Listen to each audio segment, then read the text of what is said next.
Hello and welcome to another module of the Paid Traffic series. In this module, you'll learn about solo ads. This module equips you with the relevant information to generate traffic via solo ads. First, the basics. What are solo ads?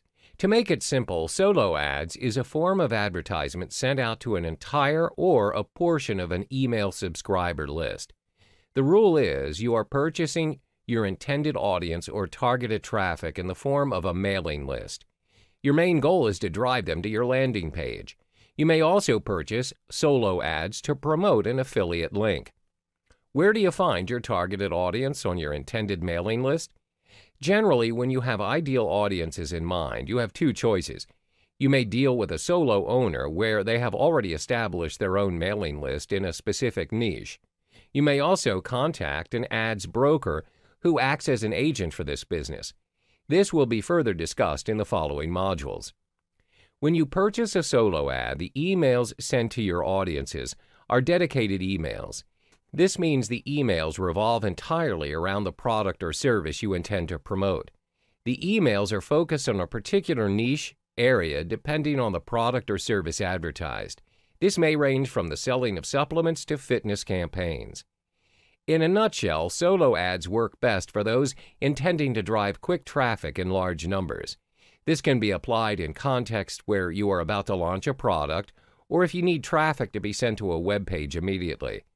In the next module, we'll be talking about how solo ads work in detail and how and where to purchase your solo ads. Hi there and welcome back to the Solo Ads series. In this module, you'll learn how to generate and purchase your traffic via solo ads, specifically focusing on solo owners. Mentioned in the previous module, in order to search for your intended mailing list, there are two approaches. 1. Solo owners. 2. Solo ad brokers. What's the difference between the two? Solo owners are individuals who own their own solo ads. They've established their own mailing lists where they will sell a solo ad to you, and it's dependent on your market. Usually, solo owners will charge you by cost per click or CPC. This depends on how many customers are interested and click on your email for further information. Having said that, there are some downsides in opting to purchase your traffic from solo owners. As the name suggests, solo owners are only solo owners. Initially, most of them do have a specific mailing list for marketing and business purposes, but as their mailing list expands, many people inquire to purchase their lists where they have turned it into their main niche. Therefore, they are only interested in making money by selling their lists. Sometimes it's even possible that their mailing list doesn't even correspond to the advertisement that you intend to sell. This means you may be wasting your resources as you're promoting your product to the wrong audience. Secondly, certain markets or niches have very few solo owners as the market can be relatively new or it's not been explored much by consumers. For instance, markets that cater towards very specific products for very specific audiences. Example, supplements to control the sugar level of diabetes patients. As a result, you may find some difficulties in generating or finding suitable mailing lists for you via solo owners. Another drawback is, as the solo owners are charging you based on CPC, the conversions may be low. As stated earlier, some of the mailing lists would not entirely hit the bullseye for you as the audiences are a mismatch. Now, you've understood solo owners. In the next module, we cover another vehicle to generate your traffic, which is solo ads brokers. Hey there and welcome back. We explore another initiative to generate your traffic which is based on solo ads brokers.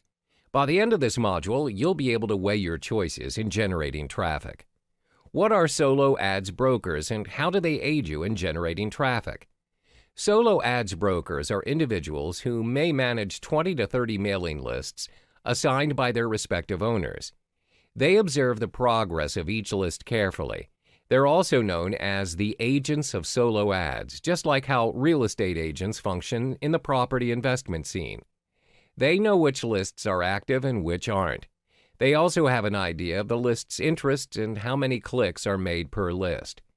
They are paid by the list owners, and they will usually charge you a base on cost per thousand, CPM.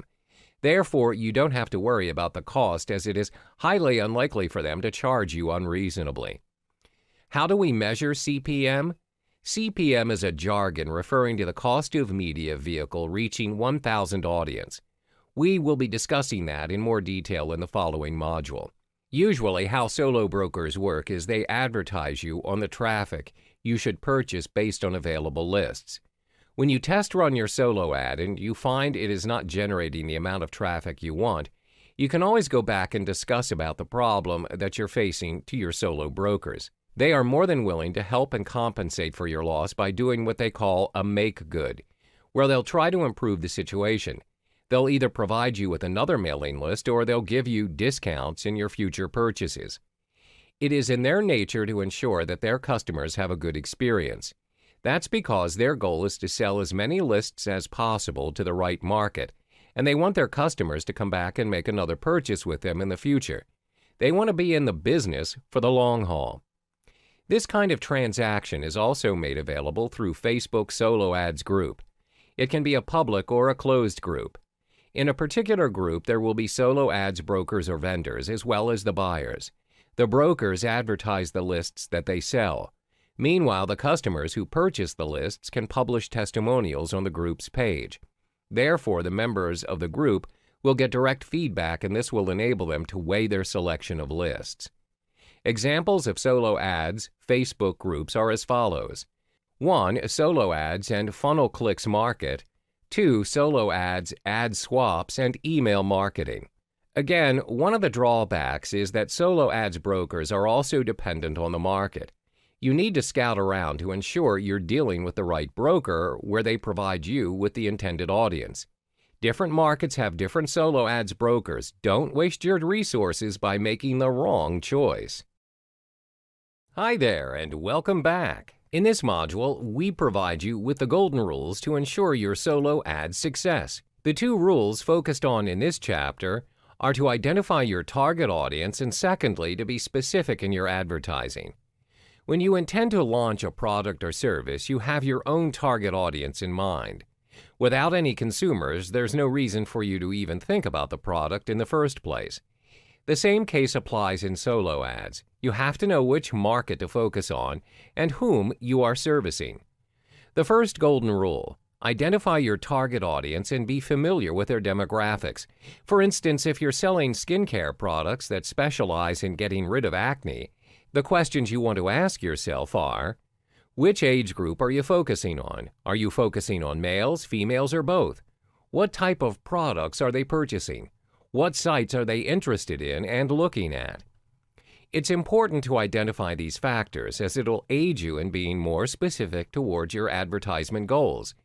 As a result, you're able to effectively generate the kind of traffic you want. By identifying your market, you're also able to select the market where people congregate for a specific cause or interest. After you've identified your target audience and you find a mailing list that works for you, remember to keep going 2 times bigger than your previous round. For instance, if you purchase 50 subscribers on a list and it works for you, continue with 100 subscribers for the next round. Continue to do the same each round until you have accumulated your ideal list for your advertisements. But always remember to not drastically go for a huge solo ad if you're relatively new to the scene. The strategy is to scale it small and to go bigger each time. This way you don't waste your resources on gaining unwanted subscribers. Now, the second golden rule is to be specific in your advertising. A lot of rookie solo ad users happen to be vague in what they're selling, thus confusing the audience. First and foremost, be clear of your purpose or goals of the email. Do not confuse the readers by making them wonder what your offer is. Clarity is key. Cut to the chase. Another important pointer to note is to stay true to why the audience opted into your list. For instance, when your solo ad directs them to your squeeze page, make sure that they get what they came for. If your squeeze page is giving additional information on your skincare product, don't send them an ad on slimming pills. Yes, it happens. When you fail to deliver relevant information to your audience, it can go 2 ways. They either hit the unsubscribe button or worse, report you as spam. It's important to not only generate and drive traffic to your page, but to sustain and build up your lists as well.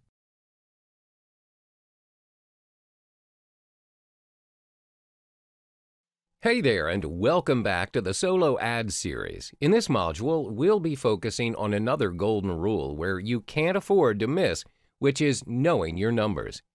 When we talk about numbers, it all boils down to two major components.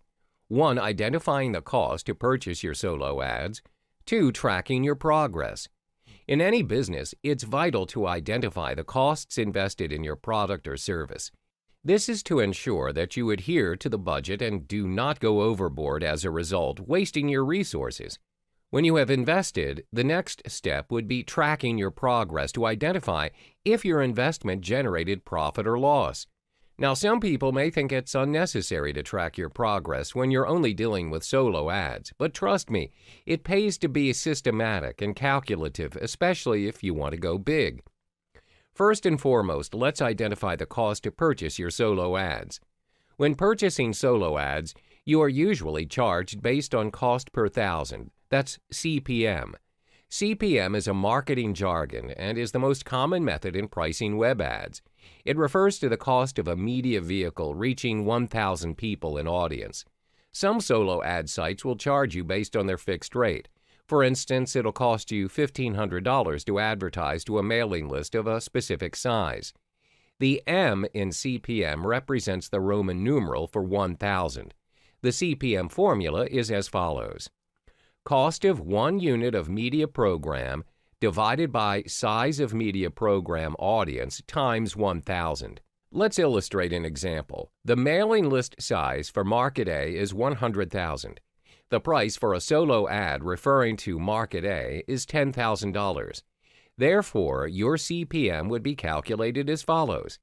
CPM equals $10,000 divided by 100,000 times 1,000, which equals $100. This means it'll cost you $100 to reach 1,000 audience in Market A. The cost to purchase your solo ads is dependent on the market, but remember our rule is to start small and grow bigger as you go. Do not pay a fortune if you are still new to the scene. After you've paid for the cost and your ads are up and running, it's time to track your progress. What you need to do is create your own method for tracking, where this can be effectively done with Microsoft Excel. Get to know your numbers and, most importantly, your results. Did you hit the target? If you did, then congrats. If you did not, then this is when you backtrack and detect what went wrong. You should track your progress based on the following points: number of clicks on your landing page, sales accumulated, pending sales, the cost of advertising, profit gained, net results. Always remember, numbers don't lie. We've come to the final chapter of the Solo Ad series. In this final module, you'll be testing out your ads. From the previous modules, we said to test small and scale small. As a beginner, it is unrealistic for you to be too ambitious and spend your resources on a market you're uncertain of. The first try is always the hardest, and it won't guarantee you the results you wished for. Therefore, be strategic in your solo ad journey and test run your solo ads frequently through a small sample. For instance, when you found a particular mailing list that suits your market and the sample size is 100,000, what should you do? For the first run, you should only take up to 10% of the solo ad block, which means you select 10,000 lists from the entire block. This gives you the chance to track your progress and observe your performance. You are able to identify if the solo ad is in fact the suitable market for you. If it didn't work out the way you planned, devise a new plan and improve. Most important, you are not taking a risk you can't afford to handle as you are scaling it small. When you figured out the game and set up your game plan, my suggestion is to gradually increase your solo ads by 10%. Do not scale it up drastically. Remember, consistency and sustainability is always key. As mentioned earlier, from the 100,000 subscribers, you have had your test run of 10%. Continue to purchase the next 10% from the same block and test run your ad again. If you found out it is working for you, then go for the next 10%. This is how you should test run and scale your solo ad if you're relatively new in the internet marketing scene. Keep going and increase your momentum by 10%. Once you've got the hang of it, it's smooth sailing from there. Test small, scale small, and then go bigger.